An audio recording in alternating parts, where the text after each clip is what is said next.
Hello and welcome to another Chatty Monday video.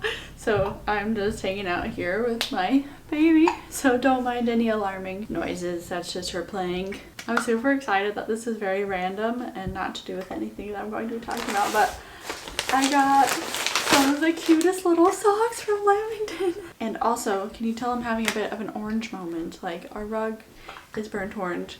Everything I'm going towards is like either orange, burnt orange, that whole family of color, which is funny because if you ask me my least favorite color, I will always say orange, but it's like Halloween orange that I hate more than anything. I also have this random thing where I really hate seasonal colors, like red and green together. I mean, it's an atrocious combination to begin with, but I hate it because it feels tacky if it's not in the season. Like if it's Christmas time, then sure, I will embrace it. But the same thing with orange and black. Again, like that's not a combination I would put together for myself personally anyways. If I see it in any kind of other setting, I'm like, that's for Halloween. That is allotted to like a month out of a year now. Is anybody else like that? It makes me a little bit irrationally angry when I see seasonal colors outside of its season. Anyways, it's so funny because I just feel like I've been trying to brainstorm like, what do I want to be when I grow up, and like what career do I want to have, and all these different questions now that I've moved to Vancouver and I feel like I have to work.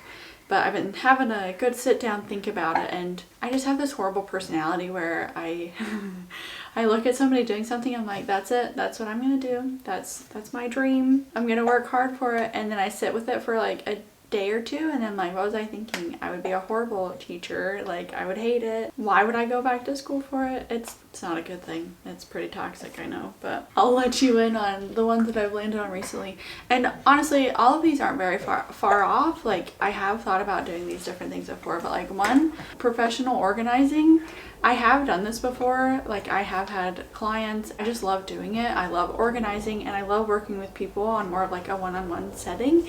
And so it really does combine a lot of things that I really am pretty passionate about. However, I don't know anything about running a business or whatever. So yeah, I've been thinking about that, and I've been thinking about actually personally training people. Like I have a certificate and I love working out, and again it combines the whole thing of like I love working with people one-on-one and I love helping people figure out how to feel better. I mean, they're both kind of in the same family if you think about it from the larger point of view. It's just again this whole thing where it's a scary jump to kind of like promote myself in a way that I'm an expert at something. I'm just never confident. And then the next idea that I've kind of been stewing in my mind, which I don't know, this might be another like in one day and then out for good 2 days later. It's like running a kind of little daycare thing. But I feel like there's so many little legal things that you have to hurdle through, and I'm not about that life. It's also the scariest thing to me is like you become very important if you do that, because if you become somebody's childcare, you have to do that childcare and you commit to it for a very long time. So I don't know if I'm ready for that, but it seems like it would fix a lot of problems and it would just be good all around. Like anyways, Chatty Monday. So let's get to the point of this video, which is ways to save very big money. I've been thinking a lot about how to be frugal since moving to Vancouver, which is just a very expensive place. And one little caveat to all of this is that it's all very situational. So like our situation, we have 2 young kids, we are on a sole income, we live in a high cost of living city, and your situation might be totally different, but I'm just sharing some ideas that we do and that has saved us like thousands and thousands of dollars. First is buying used. So we just moved into our new place in Vancouver and we started with nothing. Like we had 4 suitcases full of like clothing and such, but we had no furniture, we had nothing to our name, like we did not ship anything over from New Zealand. So we saved thousands and thousands of dollars. I looked at a couch that I would have loved to buy, and if I had a ton of disposable income, I would have gotten this really nice leather couch from Article or whatever. That alone would have cost $5,000. We didn't even spend that total for all of the furniture in our entire place, which blows my mind. But yeah, buying used, buying secondhand. You can do it the physical way of like going to thrift stores and going to yard sales. Yard sales are so good. People practically throw away their stuff at that point. Also, another fun tip is knowing which are the like rich areas where you live, because if you just scroll in those areas, rich people throw away the most expensive and nicest things because of the smallest little reasons. One of which is they don't like how it looks anymore. Most of our stuff that we got for our home came from Facebook Marketplace. You have to be diligent and you have to kind of look for a while, but you will be greatly rewarded. I have gotten things for free from there. It's wonderful. Anyways, shop secondhand. Next is only owning one vehicle. If you can get away with it, own no vehicles. Vehicles are so freaking expensive. If you can not own one or just reduce it down to one, you are saving on so much. You are saving on the maintenance cost, oil, all of that stuff. You're saving on gas. You are saving on car insurance that you have to pay monthly. And if you don't have it, that is just all that money that you're instantly saving. We are a family of 4, but we choose to have one vehicle. My husband bikes into work, and that's accessible here in Vancouver. It might not be where you live, but there are usually things like public transport. You can find carpooling with a friend that you work with.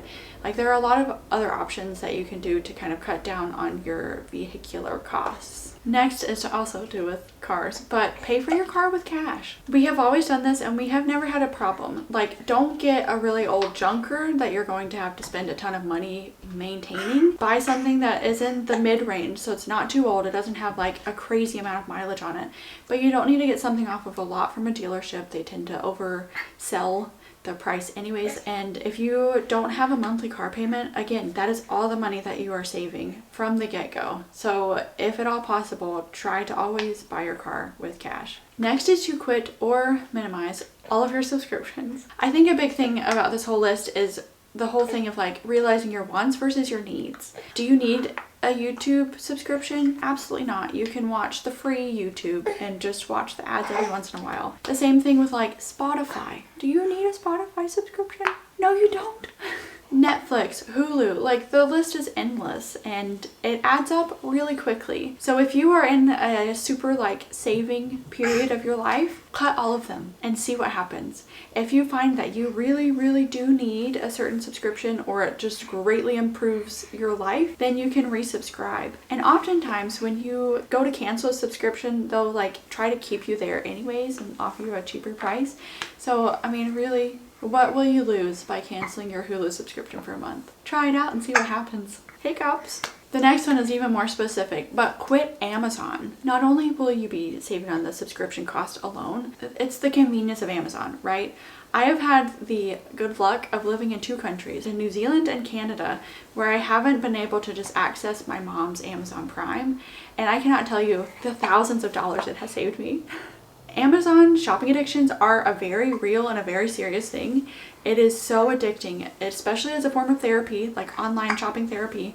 It's so easy and convenient to go online, see something that will fix a problem in your life, and you just have to click a button and it shows up at your door the next day. It feels like a present. It makes you feel good. It is such a sinkhole for money. And Amazon is such a funny thing. Like, we all don't like the company because of the not great practices that they do. But on the other hand, the convenience and everything about it makes us like look past all of that to use it. Sometimes you need it. Sometimes there's no getting around it. However, quit your Amazon and see how much money you save. Especially if you know yourself and you know that you are an Amazon queen. Quit and see what happens with your life. Next is vacation locally. And I'm kind of like half torn on this one because I think traveling is so vitally important to forming your mindset and to making you a well-rounded person. However, I feel like the Instagram, like social media toxicity leaches into it, and we feel like we have to have this super expensive like European summer, which is not the case. Take advantage of where you're at. Like, I have been very lucky to have traveled around a lot of the US. America is insanely beautiful. There's so much to do. You can travel the US and be able to see most everything. I don't know, I'm kind of on the fence about this one. Try to travel locally for most of your trips. Save up for the bigger ones, and then when you do the bigger ones, do them financially in a smart way. Like, go during non-peak times and, you know, seek out the cheaper places and don't try to make it like the Instagram perfect, super expensive thing. This one's gonna sound silly, but stop buying clothes.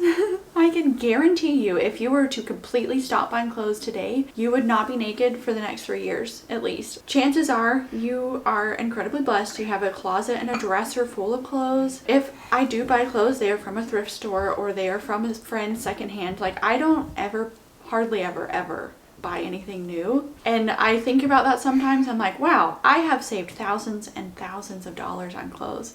Because the thing with clothes is they go out of season and they go out of style no matter what. And I mean, yes, eventually clothes will get holes or they'll get like stains that you can't get out. Then you can go a step further and do the mending thing. Chances are you don't need to buy any new clothes in the next foreseeable future. For example, this outfit I wore as a baby, and now my baby's wearing it for free. This next one is another very situational dependent one, and that is living with a roommate or with your parents. We unfortunately don't really have this as an option. We have 2 kids, so it's not a very like feasible option to have roommates. I would 100% love if any of our parents lived in the city. I would live with them in an instant if that was an option. The amount of money that you save for a stupid thing like rent, I don't know, it drives me crazy that all of this money is just like disappearing just for a roof over our heads. But if you are a single person, definitely think about living with roommates. You are going to potentially have your rent cost.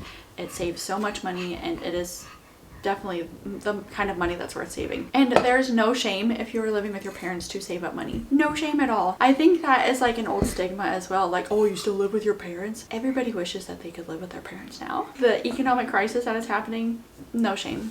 Next is having the cheap phone plan. I'm not sure when this became a thing, but it is not okay to be spending like $300 a month on your phone plan. You're gonna have to shop around. We ended up finding a phone plan that was $300 for the entire year. So it's a prepaid package kind of thing. It comes with a little bit of data, and it comes with like unlimited texting and calling. It kind of bit us in the butt a little bit because we ended up moving to Vancouver, BC, which we didn't know about when we bought the package. But the data didn't actually transfer over, like it doesn't work here. But honestly, we were just like, well, whatever, our texting and our calls still work. We'll just live the rest of the year without data, and it's okay.